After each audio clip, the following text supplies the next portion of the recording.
Hi everyone, welcome again to our online learning platform. This is Manpreet. तो आज की इस वीडियो के अंदर हम इंटरेस्ट से रिलेटेड कंपाउंड इंटरेस्ट का टॉपिक समझेंगे।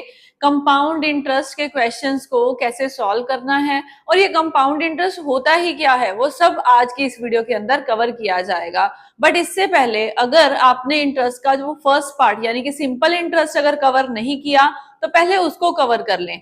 सिंपल इंटरेस्ट और कंपाउंड इंटरेस्ट में क्या डिफरेंस होता है वो उस क्लास में मैंने अच्छे से समझाया है, तो पहले उसको अटेंड करना, फिर उसके बाद में उसका ये सेकंड पार्ट कंपाउंड इंटरेस्ट आप अच्छे से क्लियर कर सकते हैं। इसी के साथ चलते हैं हमारी वीडियो के अंदर। आप देख रहे हो यहाँ पे लिखा हुआ है कंपाउंड इंटरेस्ट। अभी मैंने पहले जैसे आपको बताया है कि कंपाउंड का मतलब क्या होता है, आपको वो क्लियर होना चाहिए।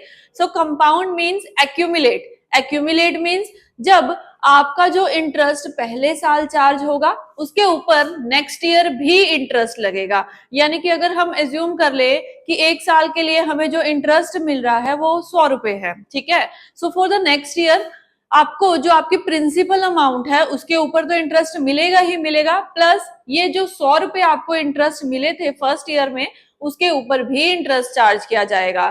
तो अगले साल लगने वाले इंटरेस्ट के ऊपर भी अगर इंटरेस्ट चार्ज किया जा रहा है तो वो कंपाउंड की फॉर्म होती है। अब आप बोलोगे रियलिटी में ऐसा देखने को मिलता है? हाँ जी, बिल्कुल मिलता है। अगर आप बैंक के अंदर डिपॉजिट करने जा रहे हो एक अमाउंट, एक लंप सम अमाउंट, जो कि आप सपोज करो एफडी के अंदर डाल रहे हो, एफडी मतलब फिक्स डिपॉजिट। अगर आप फिक्स डिपॉजिट के अंदर पैसा रखने जा रहे हो तो वो आपको कंपाउंड इंटरेस्ट चार्ज करते हैं। क्यों? क्योंकि फिक्स्ड जो डिपॉजिट होता है उसके अंदर जो अमाउंट आप डाल रहे हो वो for a fixed period bank के पास ही रहेगी, इसीलिए वो उसके ऊपर कंपाउंड इंटरेस्ट आपको देते हैं। ठीक है, समझ में आया? तो जब कंपाउंड इंटरेस्ट आता है, कैसे इसके क्वेश्चंस को हम निकाल सकते हैं, वो सब आज हम शुरू करने जा रहे हैं। सो हम स्टार्ट करेंगे सबसे पहले एग्जाम्पल से। कंपाउंड इंटरेस्ट के टॉपिक में सबसे पहले आपको वही सारी एलिमेंट्स पता करने हैं कि कौन कौन से यहाँ पे हमें जो एलिमेंट चाहिए। सबसे पहले कंपाउंड इंटरेस्ट के अंदर आपको एक प्रिंसिपल पता होना चाहिए।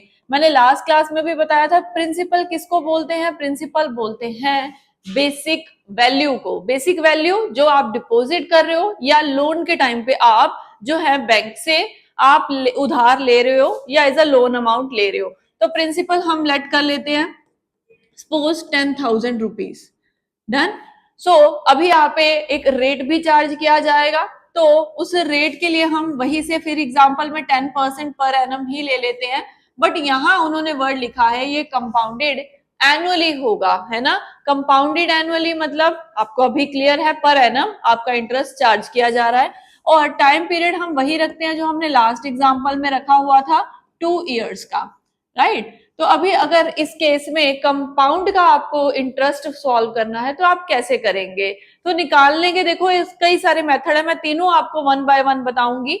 आप उनमें से जो सबसे बेस्ट मेथड है वो सबसे एंड में हम डिस्कस करेंगे।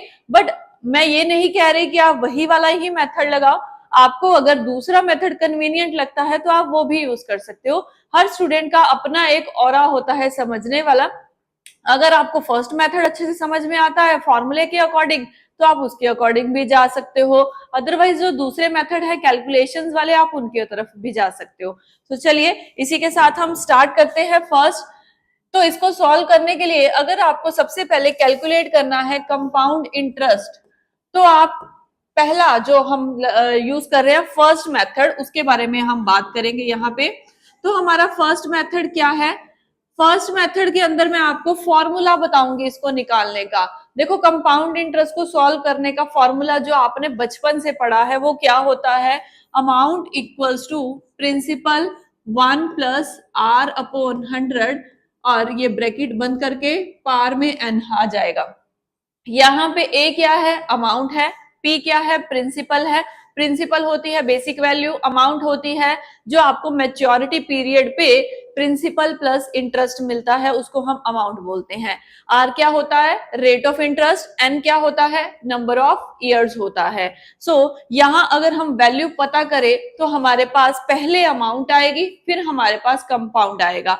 अगर आप इस मेथड के थ्रू जाते हो, इस फॉर्मूले के थ्रू जाते हो, तो हमें कौन कौन सी वैल्यूज यहाँ पे गिवन है? सबसे पहले प्रिंसिपल आपको गिवन है 10,000, ब्रैकेट के अंदर 1 प्लस रेट कितना गिवन है? तो रेट है 10%, तो 10/100 यूज करेंगे हम यहाँ पे।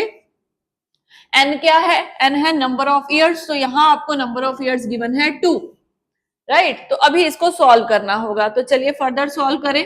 तो 10,000 ब्रैकेट के अंदर अगर हम देखें तो 1/10 है, यानी कि 1/10 में हमने एलसीएम लिया तो 10 आया। तो यहाँ पे अगर कुछ नहीं है वैल्यू फ्रैक्शन में 1/1 यूज कर सकते हैं। अब जब हम इसको सॉल्व करेंगे तो यहाँ पे हमारे पास 10 + 1 आ जाएगा और पार हमारे पास है 2। तो चलिए फर्दर हाँ जी, अभी इसको सॉल्व करें तो हमारे पास ये 10,000 हो गया और ब्रैकेट के अंदर 10 + 1 11 हो गया, और 11/10 की पावर है 2, इसीलिए इसको हम 11/10 और 11/10 करके लिख सकते हैं। अब आपको कटिंग करके पहले क्या निकलेगा हमारे पास अमाउंट निकलेगी, वो हमें कैलकुलेट करनी है। तो चलिए ये दोनों जीरोस हमने कैंसिल करी। अभी हमारे पास क्या बचा है? 11 × 11 दैट इज 121 एंड 00। तो आपके पास अमाउंट पहले निकलेगी जो कि आई 12,100 रुपए। डन। तो ये था हमारा फॉर्मूला, जस्ट वैल्यूज पुट करनी है और आप अपना आंसर कर सकते हो। यहाँ रिक्वायरमेंट है कंपाउंड इंटरेस्ट निकालने की। तो कंपाउंड इंटरेस्ट जब आपको कैलकुलेट करना है तो इंटरेस्ट कैसे निकलता है? जब आप अमाउंट में से प्रिंसिपल को माइनस कर देते हो, या हम उल्टा बोल दें, अगर प्रिंसिपल में इंटरेस्ट ऐड करें तो हमारे पास अमाउंट आता है। बस उसी को ही मैंने घुमा के यहाँ पे थोड़ा इधर उधर किया। क्या किया? इंटरेस्ट कैलकुलेट करना है तो मैंने अमाउंट में से प्रिंसिपल को माइनस करना होगा। तो अमाउंट कितनी है यहाँ पे? वो है 12,100 और प्रिंसिपल आपका कितना है? तो प्रिंसिपल है हमारा 10,000। जब दोनों को मैंने माइनस कर दिया तो मेरे पास इंटरेस्ट निकला दैट इज 2,100। तो 2,100 रुपए यहाँ पे आपको इंटरेस्ट मिलेगा अगर आप कंपाउंड की फॉर्म में जाते हो। समझ में आया? फर्स्ट मेथड बिल्कुल क्लियर। अमाउंट का फॉर्मूला लगाएंगे और इसी की हेल्प से दूसरा formula interest is equal to amount minus principal, right. अब इसी क्वेश्चन को हम दूसरे मेथड से भी कर सकते हैं। वो दूसरा मेथड क्या है? इसके लिए हम इसको यहीं पे साइड पे रखते हैं। तो वो दूसरे मेथड में वैल्यूज जो रहेंगी वो बिल्कुल सेम रहेंगी। जस्ट मैं आपको करने का एक और मेथड बता रही हूँ जो आप अप्लाई कर सकते हो अपने क्वेश्चन को और इजीली सॉल्व करने के लिए। तो वो मेथड क्या है? तो सेकंड मेथड, जिसके अंदर आप क्या करेंगे, सेकंड मेथड के अंदर आप जो है ना हर साल का इंटरेस्ट जो है वो इंडिविजुअली कैलकुलेट कर सकते हैं। अब आप बोलोगे इंडिविजुअली कैसे कैलकुलेट करें? तो देखो जितने भी नंबर ऑफ ईयर्स है उनका इंटरेस्ट अलग से निकालते जाओ। जैसे फॉर द फर्स्ट ईयर यहाँ पे 2 साल की बात है, तो प्रिंसिपल के ऊपर सिर्फ और सिर्फ आपको रेट यूज करना है, टाइम का कुछ नहीं करना। बस ये ध्यान रखना जितने नंबर ऑफ ईयर्स है उतनी बार ये जो है कैलकुलेशन, ये परसेंटेज लगती जाएगी। तो पहले था प्रिंसिपल 10,000 के ऊपर मैंने 10% जो है रेट लगाया और जब कैलकुलेट करा तो मेरे पास फर्स्ट ईयर का इंटरेस्ट, यहां मैं लिख रही हूं फर्स्ट ईयर का इंटरेस्ट जो मेरे पास आएगा वो कितना होगा? तो आप बोलेंगे वो 1,000 रुपीज होगा। मतलब पहले साल मुझे मिलने वाला इंटरेस्ट मिला 1,000 रुपए। अभी सेकेंड ईयर, क्योंकि 2 साल की बात है, आपको सेकेंड ईयर के लिए भी इंटरेस्ट कैलकुलेट करना है। तो वो कैसे करेंगे? तो देखो यहाँ पे पॉइंट आता है। क्या पॉइंट आता है? अभी देखो 2 पार्ट्स में बटेगा ये सेकेंड ईयर के लिए। वो 2 पार्ट्स क्या होंगे? एक आपके पास 10,000 रुपए था, राइट। तो 10,000 रुपए के ऊपर 10% आपने कैलकुलेट किया। फर्स्ट ईयर के लिए आपको 1,000 रुपीज का इंटरेस्ट तो मिलेगा ही मिलेगा, जो ये रहा। सेकंड आपको क्या ध्यान रखना है? मैंने बोला था ना कंपाउंड इंटरेस्ट के केस में क्या होता है, नेक्स्ट ईयर आपको इस 1,000 रुपीज के ऊपर भी इंटरेस्ट मिलेगा, यानी कि ये 1,000 तो मिलेगा ही मिलेगा, प्लस 1,000 के ऊपर भी आपको 10% मिलेगा। जो कि इस साल हमारा बना 100 रुपए। ये वाला 1000 के ऊपर 10% आप कैलकुलेट करोगे 100 रुपए आएगा। यानी कि अगर अब हम ऐड कर दे तो हमें इन दोनों को ऐड करने पे कितनी अमाउंट मिली 1100। सो मुझे सेकेंड ईयर के लिए इंटरेस्ट मिल गया 1100 रुपीज। तो जब आप ये परसेंटेज मेथड से जा रहे हो ना, हर साल का आप निकालोगे और जो इंटरेस्ट पिछले साल होगा ना उसके ऊपर भी इंटरेस्ट चार्ज करेंगे। मतलब अगर ऐसे ही 3 साल का बोलते जाते तो मुझे फर्स्ट ईयर 1000, नेक्स्ट ईयर भी 1000 तो मिलेगा, प्लस उस इंटरेस्ट के ऊपर भी इंटरेस्ट मिलेगा, और थर्ड ईयर भी ऐसे ही होगा 1000 रुपए के ऊपर, फिर इस 1100 के ऊपर भी आपको इंटरेस्ट मिलेगा अगर 3 साल की बात होती। तो समझ में आया? तो पहले साल आपको 1000 रुपए मिले थे, दूसरे साल आपको 1100 मिले थे। अभी आप क्या बताएंगे कि टोटल कितना कंपाउंड इंटरेस्ट मिला मुझे इस केस के अंदर? तो 1000 रुपीज फर्स्ट ईयर वाले प्लस 1100 नेक्स्ट ईयर वाले, यानी कि मेरे पास इंटरेस्ट निकल आया 2100 का। तो ये हमारा सेकेंड मेथड है जब हम हर साल का इंटरेस्ट जो है वो कैलकुलेट करते जा रहे हैं। बात समझ में आई? पहला था हमारे पास फॉर्मूला मेथड, दूसरा है हमारे पास सिर्फ और सिर्फ परसेंटेज लगानी है हर साल के लिए, वो मेथड। अभी हम मूव करते हैं हमारे थर्ड मेथड पे। अभी देखो मैं सिर्फ मेथड बता रही हूं, आप अपने आप को खुद जस्टिफाई करना कि आपको कौन सा मेथड यूज करना है इन क्वेश्चंस को सॉल्व करने के लिए, राइट? तो अभी हम चलते हैं हमारे थर्ड मेथड पे। ओके, सो ये इतना ही मूव कर पा रहा है, मैंने इतना ही किया। अभी हम थर्ड मेथड की बात कर रहे हैं। ये थर्ड मेथड में हम क्या करेंगे? थर्ड मेथड में हम सिर्फ और सिर्फ रेशो की हेल्प लेंगे अपने क्वेश्चंस को सॉल्व करने के लिए। मैंने शुरू से ही आपको रेशो जो है वही करवाई है। हर कंसेप्ट के अंदर, हर जो टॉपिक चल रहा हमारा, हमने कहीं ना कहीं रेशो से ही शुरुआत करी और रेशो पे ही खत्म कर दिया। तो इसीलिए मैं बोलती हूँ कि मेरे पिछले लेक्चर जो है वो जरूर कंप्लीट करना। सबसे पहले अगर आप नए हो मेरे चैनल पे तो सबसे पहले आप रेशो की क्लासेस लगाओ, रेशो से कंसेप्ट कंटिन्यूटी में आगे करना, और आप देखेंगे कि हर चैप्टर पे रेशो ही यूज करी है। तो रेशो और परसेंटेज सबसे बेसिक पॉइंट है जो आपको आना चाहिए इन क्वेश्चंस को सॉल्व करने के लिए। सो हमारा थर्ड मेथड जिसके अंदर हम क्या करेंगे? परसेंटेज की हेल्प लेंगे, वहां से एक फ्रैक्शन बनाएंगे। तो 10% को अगर मैं फ्रैक्शन में लिखना चाहूं तो 10/100, यानी कि ये बनेगा 1/10। अब ये 1/10 मेरी रेशो बना के देगा। कैसे? जिन्होंने स्टार्टिंग क्लासेस लगाई है उनको पता है, यहाँ पे जो रेशो बनेगी ना वो प्रिंसिपल और अमाउंट की ही बनेगी हमेशा, ये ध्यान रखना, प्रिंसिपल और अमाउंट की बनेगी। अब ये कैसे बनेगी? तो देखो 1/10 है, जहां पे 10 है मेरा प्रिंसिपल और 10 में कितने ऐड करने हैं? 1। तो 10 में 1 का मेरा इंटरेस्ट है, तो मेरी अमाउंट कितनी होगी? तो 10 + 1 यानी कि 11 होगी। सो आपको ये रेशो बनानी आनी चाहिए।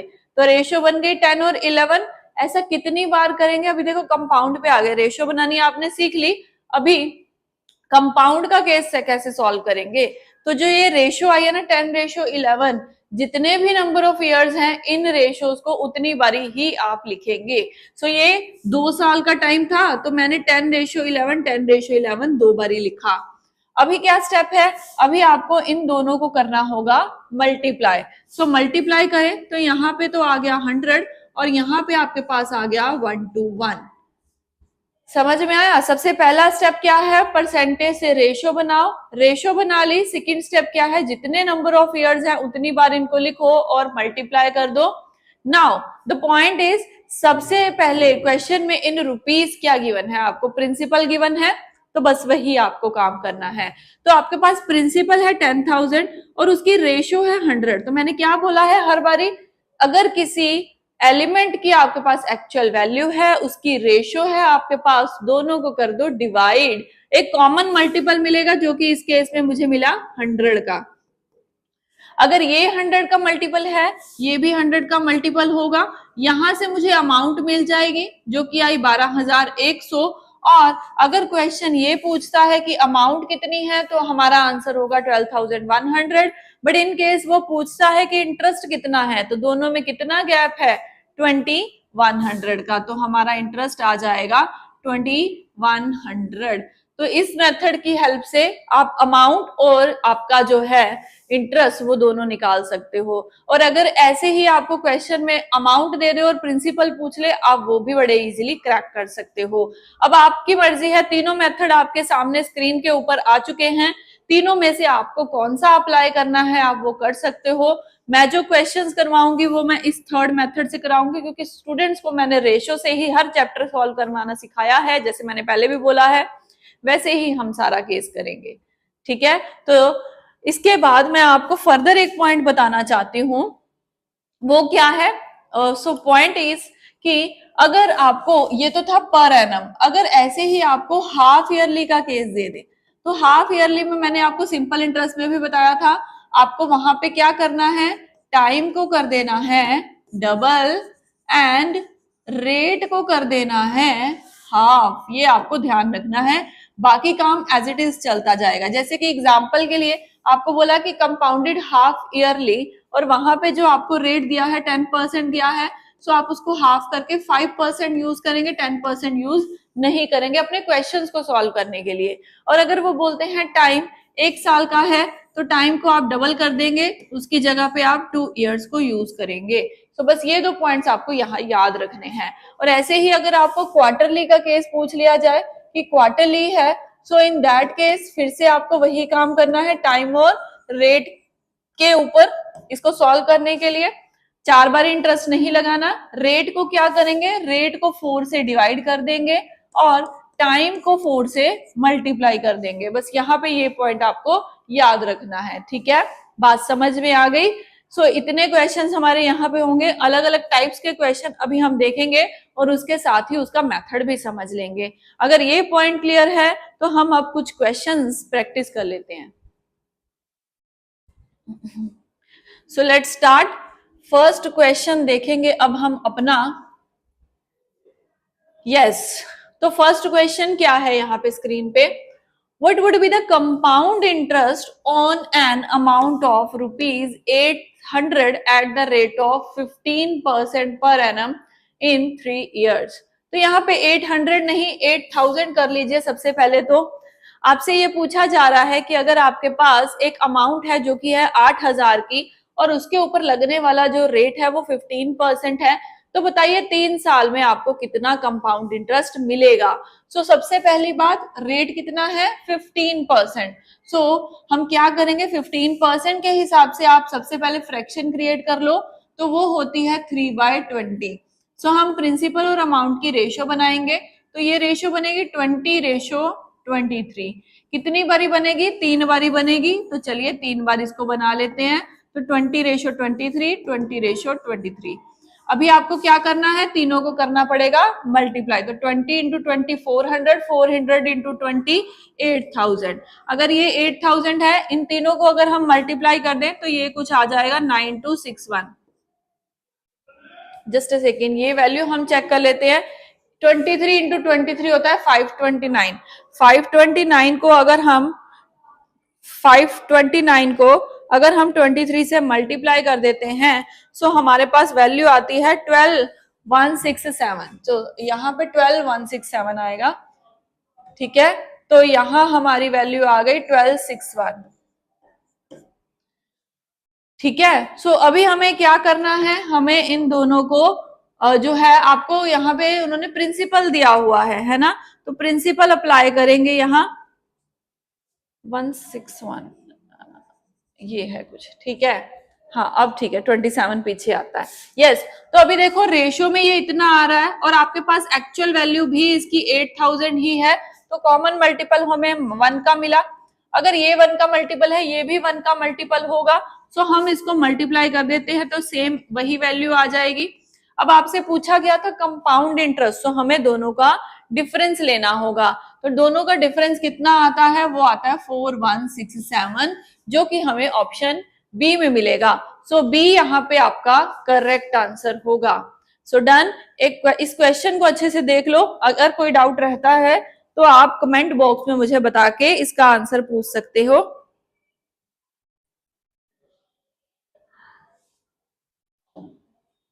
चलिए मूव करते हैं हमारे सेकंड क्वेश्चन पे।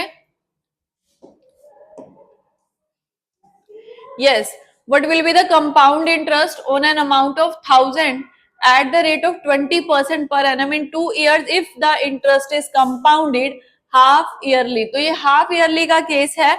अगर जो कंपाउंड इंटरेस्ट लगता है वो हर 6 महीने बाद लगता है, तो हम यहाँ पे कैसे अपना कंपाउंड इंटरेस्ट कैलकुलेट कर सकते हैं. सबसे पहली बात मैंने आपको अभी अभी बताया है कि जब भी हाफ ईयरली का केस है आप वहां पे क्या करेंगे, हाफ ईयरली के केस में आप रेट को हाफ कर देंगे.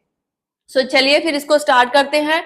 20% पर एनम उन्होंने बोला है, 20% को हम हाफ कर दे तो ये बन गया 10% पर एनम, एंड 2 इयर्स को हम डबल कर देते हैं तो ये हो जाएगा हमारा 4 इयर्स. तो अभी हमें 4 टाइम लिखनी होगी प्रिंसिपल और अमाउंट की रेशियो, जो कि बनेगी 10:11, 10:11, 10:11 एंड लास्ट वन 10:11. अभी क्या करेंगे, तो स्टेप नंबर 2 चारों को मल्टीप्लाई कर देते हैं. तो यहाँ पे तो हमारे पास आ गया 10,000 और यहाँ पे हमारा जो वैल्यू रहेगी 11 को हमें 3 टाइम्स मल्टीप्लाई करना होगा. तो इसको 3 टाइम्स अगर हम मल्टीप्लाई कर देते हैं हमारे पास वैल्यू आती है 14641. ठीक है, तो ये दोनों रेशियोज आ चुकी हैं. अभी उन्होंने क्या पूछा है, कंपाउंड इंटरेस्ट, और क्वेश्चन में आपको क्या गिवन है, आपको प्रिंसिपल की वैल्यू गिवन है 1000 रुपीज. तो प्रिंसिपल अगर 1000 है और उसकी रेशियो जो है वो 10,000 है, तो हम दोनों को कर लेते हैं डिवाइड. तो हम यहाँ पे लिख लेते हैं थोड़ा. तो ये है 10,000 और ये है 14641. तो यहाँ पे हमने देखा कि ये 1000 है. अगर 1000 को 10,000 से डिवाइड करोगे तो कॉमन मल्टीपल 1/10 मिलेगा आपको. तो यहाँ 1/10 है तो यहाँ भी आपके पास 1/10 ही रहेगा, है ना. तो इसको आपको इन दोनों को जो है वो कॉमन मल्टीपल जो निकल आया आपको वैल्यू निकालनी होगी. सो हम चलिए वो कैलकुलेट कर लेते हैं. तो 1000 को मैंने 10,000 से डिवाइड करा था, मुझे 0.1 मिला था, जिसको मैंने 14641 से मल्टीप्लाई कर दिया. ठीक है, अभी दोनों का जो डिफरेंस होगा वो हमारा आंसर रहेगा, क्योंकि कंपाउंड इंटरेस्ट पूछा गया है. तो 1464.1 में से आप 1000 को माइनस कर दो, आपके पास आपका आंसर बनेगा 1464.1. तो 464.1 यहाँ ऑप्शन में नहीं है, 4641 जरूर है, बट हमारा आंसर जो आ रहा है यहाँ पे इस अकॉर्डिंग वो पॉइंट्स में आ रहा है, इसीलिए हमने अपना answer none of these mark किया है. बाकी इस क्वेश्चन को आप चेक भी कर सकते हो. तो समझ में आया ये क्वेश्चन. अभी चलते हैं हमारे थर्ड क्वेश्चन की तरफ.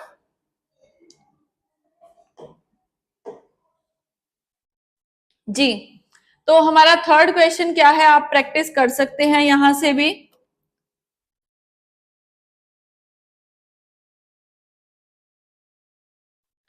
A man gets a simple interest of ₹1000. तो उसे साथ साथ में लाइन पढ़ते पढ़ते समझते जाया करो. मैन को सिंपल इंटरेस्ट मिला है 1000 रुपए का on a certain principal at 5% per annum in 4 years. ठीक है, तो व्हाट विल बी द, यहाँ पे क्या है, what compound interest will get on twice the principal in 2 years at the same rate. तो सबसे पहले दोनों केस आपके पास है, सिंपल और कंपाउंड का. सिंपल में उन्होंने बोला था कि उसका सिंपल इंटरेस्ट जो निकल के आ रहा है वो 1000 रुपए का है. प्रिंसिपल हमें नहीं पता, रेट और टाइम उन्होंने दिया हुआ है 5% और टाइम है यहाँ पे 4 इयर्स का. ओके, सो इसके अकॉर्डिंग अगर हम कैलकुलेट करें तो हमारे पास प्रिंसिपल निकल के आएगा. आगे की लाइन हम आगे फर्दर सॉल्व करेंगे. पहले यहां से हेल्प लीजिए आप कि आपको क्या मिल रहा है, हमें प्रिंसिपल मिल रहा है. तो चलिए उसको सॉल्व कर देते हैं. सिंपल इंटरेस्ट का क्या फॉर्मूला होता था, interest is equal to P into R into T by 100. So हमारे पास अगर इंटरेस्ट 1000 रुपीज का है, प्रिंसिपल हमें नहीं पता, रेट हमें पता है 5 इयर्स और टाइम हमें पता है 4 इयर्स का. तो जब इसको कैलकुलेट करा हमारे पास निकल के कितना आता है, तो आपके पास निकल के आएगा 5000. अगर आपका प्रिंसिपल जो है वो 5000 रुपीज यहां से आपको फर्स्ट लाइन से मिल चुका है, तो फर्दर हम पढ़ते हैं क्या है. What compound interest will a man get on twice the principal in 2 years at same rate? तो अभी रेट सेम रहेगा 5%, टाइम पीरियड 2 साल का है, और आपको अगर प्रिंसिपल मिल गया उसका ट्वाइस कर दो, यानी कि 5000 है तो अभी आपको प्रिंसिपल जो होगा वो 10,000 रखना होगा, और इसके ऊपर हम कंपाउंड इंटरेस्ट कैलकुलेट करेंगे. सो रेट कितना है 5%, 5% का अगर हम देखें 5%, तो ये फ्रैक्शन में कितने के बराबर होता है? 1/20 के। तो रेशियो कितनी बनेगी प्रिंसिपल और अमाउंट की? So it will become 20:21। ऐसा कितनी बार लिखना है आपको? 2 साल है तो 2 बार ही लिखना होगा। अब जब हमने इन दोनों को मल्टीप्लाई करा तो यहां से 400, यहां से 441। अभी मेरे पास क्या है? प्रिंसिपल 10,000 है और उसकी रेशियो है 400, तो मैंने दोनों को डिवाइड कर देना है। तो यहां से आपको कॉमन मल्टीपल मिलेगा 25। अगर ये 25 का मल्टीपल है, ये भी 25 का मल्टीपल है, तो दोनों को आप मल्टीप्लाई करेंगे। ठीक है, दोनों को हम मल्टीप्लाई कर देंगे और हमारे पास अमाउंट आ जाएगी। बट क्वेश्चन अमाउंट का नहीं है, कंपाउंड इंटरेस्ट का है।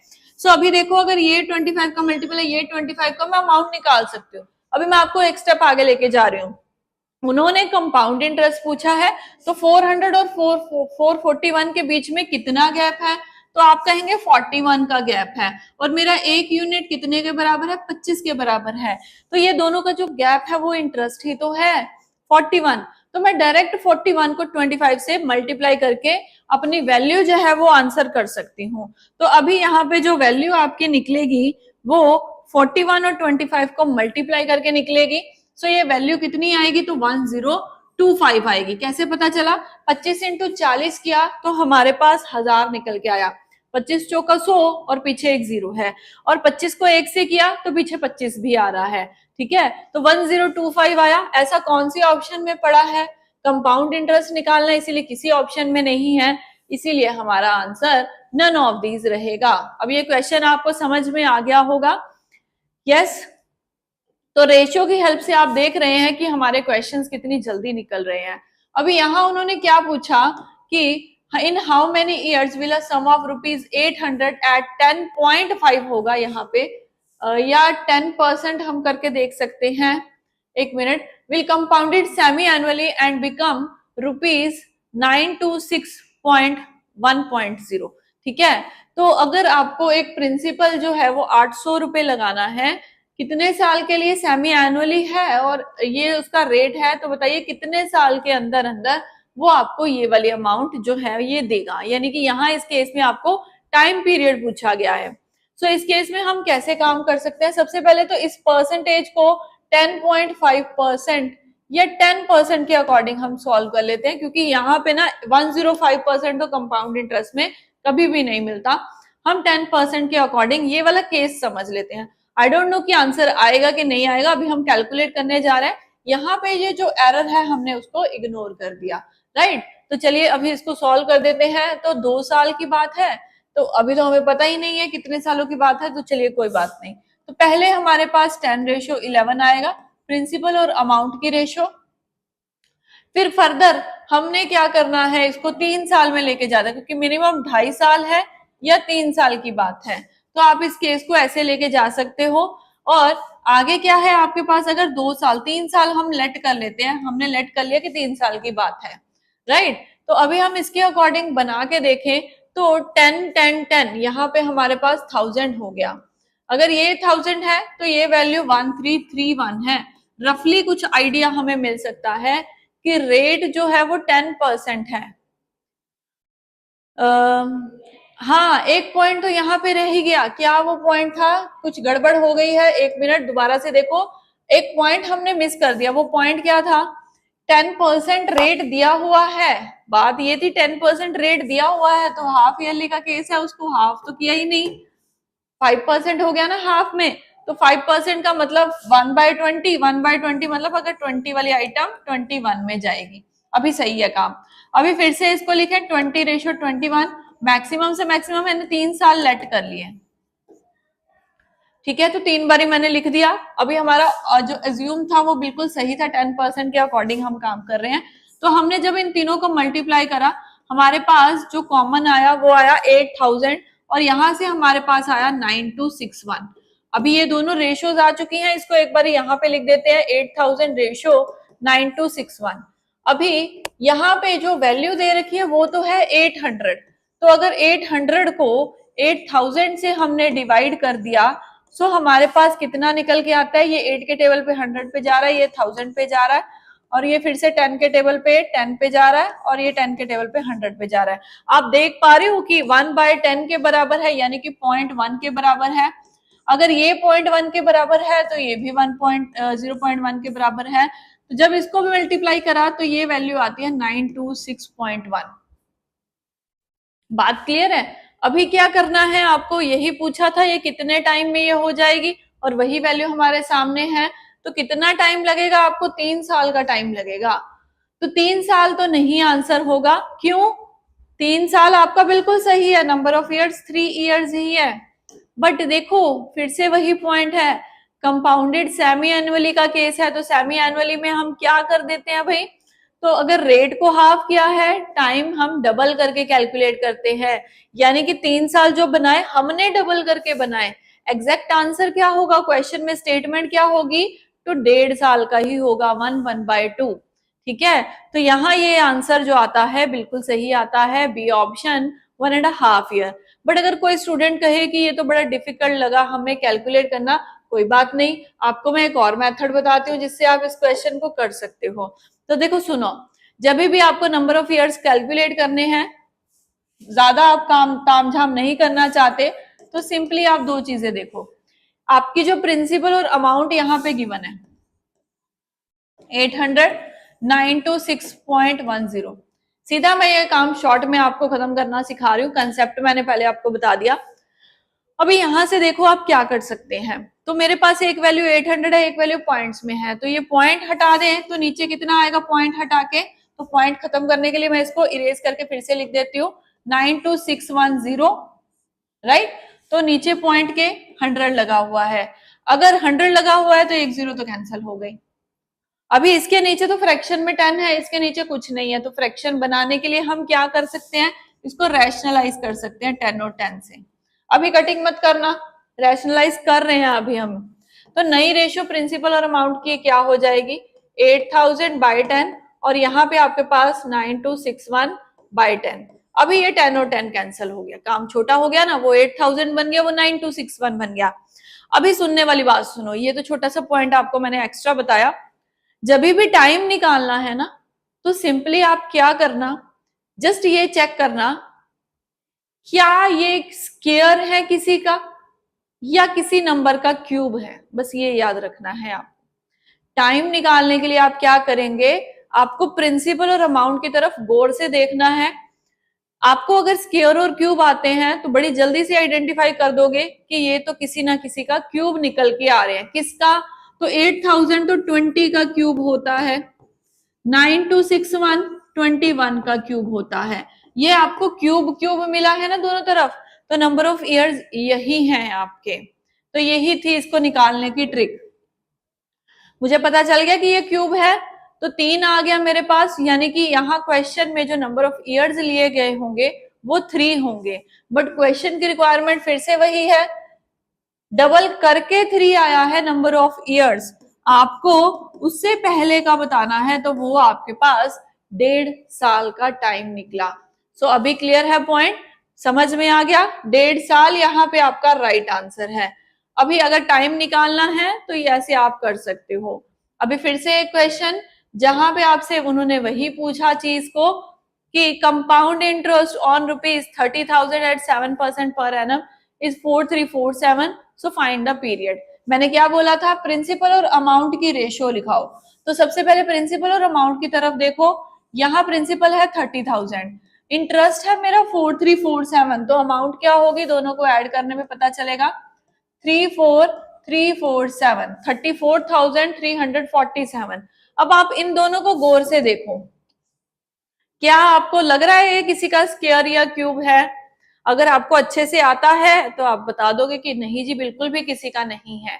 तब क्या करेंगे भाई, तो कैसे आंसर करेंगे वो भी हम कर सकते हैं। कैसे?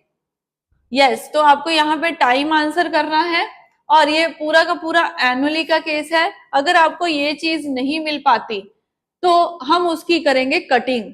आपको ये इन दोनों को ऐसे नंबर पे कट करना होगा जिसको कटिंग करने पे एक ऐसी वैल्यू मिले जो ये आंसर इजीली दे पाए।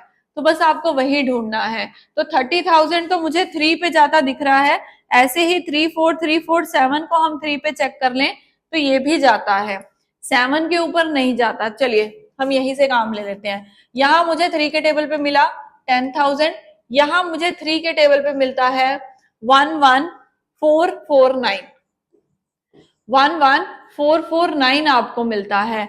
अब आपको क्या करना है, यहां से फिर से आगे फर्दर कटिंग होती है तो करिए, नहीं होती ये मेरे को हिंट दे रहा है कि अगर मैंने 10 को 2 टाइम्स मल्टीप्लाई करा या 100 को 2 टाइम्स मल्टीप्लाई करा तो मेरे पास 10,000 आता है। ऐसे ही 107 को अगर मैं 2 टाइम्स मल्टीप्लाई करूं तो मेरे पास यही वैल्यू आती है। सो यहाँ पे आपको नंबर ऑफ ईयर्स देखने को मिल रहे हैं, कितने हैं, 2 हैं। सो नंबर ऑफ ईयर्स अगर 2 है तो राइट आंसर भी क्या होगा, 2 ही होगा। तो यहाँ मुझे ये समझ में आया, आपको स्क्वायर्स और क्यूब आने चाहिए इसके लिए, जब भी नंबर ऑफ ईयर्स कैलकुलेट करने हैं आपको। बात समझ में आई? सो चलिए, compound interest, compound interest, next question. There is 60% increase. There is 60% increase in an amount in 6 years at simple interest. What will be the compound interest on 12,000 at 3 years at same rate? तो सबसे पहले उन्होंने simple interest का case दिया आपको कि अगर आप कुछ भी इन्वेस्ट करते हो तो उसमें 60% आपको इंक्रीमेंट देखने को मिलता है। यानी कि मान लो अगर आपने 100 रुपए लगाए तो 160 आपको मिलते हैं। कितने टाइम में? 6 साल में। तो रेट निकालेंगे ना वहां से, क्योंकि अगले केस को सॉल्व करने के लिए हमें रेट चाहिए। तो हम कैसे करें इसको? तो principal into rate into time आपका लगता है कंपाउंड सिंपल इंटरेस्ट के केस में, तो वही आपको यूज करना है। तो उन्होंने बोला, मैंने बताया ना आपको कि अगर आपने 100 रुपए लगाए तो 160 आपको अमाउंट मिलती है। तो यानी कि 60 रुपीज आपका इंटरेस्ट हो गया। प्रिंसिपल मेरा इस केस में कितना हो गया? तो वो हो गया 100 रुपीज का। मैंने लेट कर लिया, आप कर सकते हैं लेट, क्यों? क्योंकि रेट निकालना है, रेट परसेंटेज में आता है। सो रेट और टाइम पीरियड कितना है यहाँ पे? 6 साल का। तो जब हमने इसको कैलकुलेट करा, हमारे पास रेट निकल के आया 10% का। आगे कंपाउंड इंटरेस्ट निकालना है 12,000 पे 3 साल के लिए, और रेट कितना है? 10%। सो क्या करें? रेशियो बना लेते हैं। तो 10:11 कितनी बारी लिखेंगे? 3 बारी लिखेंगे हम, क्योंकि नंबर ऑफ ईयर्स 3 है। तो जब मैंने मल्टीप्लाई करा, यहाँ 1000 मिला और यहाँ 1331 मिला, दोनों की रेशियो आ गई। अभी उन्होंने क्या बोला है कि अमाउंट कितनी है, प्रिंसिपल कितना है, वो है 12,000। तो कॉमन मल्टीपल यहां से निकाल लें, तो यहां से कॉमन मल्टीपल 12 का है, ये भी 12 का मल्टीपल होगा, बट रिक्वायरमेंट है कंपाउंड इंटरेस्ट की। तो दोनों का डिफरेंस कितना है? 331। हम 331 ये दोनों रेशियोज का, इसको एक यूनिट जो कि 12 के बराबर है उससे मल्टीप्लाई कर दे तो डायरेक्ट हमारे पास हमारा आंसर निकल के आएगा, और वो आंसर कितना है? 3972। कैसे पता किया? मैंने सिर्फ और सिर्फ यूनिट डिजिट्स को मल्टीप्लाई कर दिया, मेरे पीछे एंड में 2 आ रहा है और एक ऑप्शन पड़ी है जिसमें 2 है, तो मैंने डायरेक्ट इसी को आंसर कर दिया। अभी हम इसको चेक कर लेते हैं कि क्या यही हमारा आंसर है। तो अगर 331 को 12 से मल्टीप्लाई किया जाए तो यस 3972 ही रहता है। So done. ये समझ में आया क्वेश्चन आपको?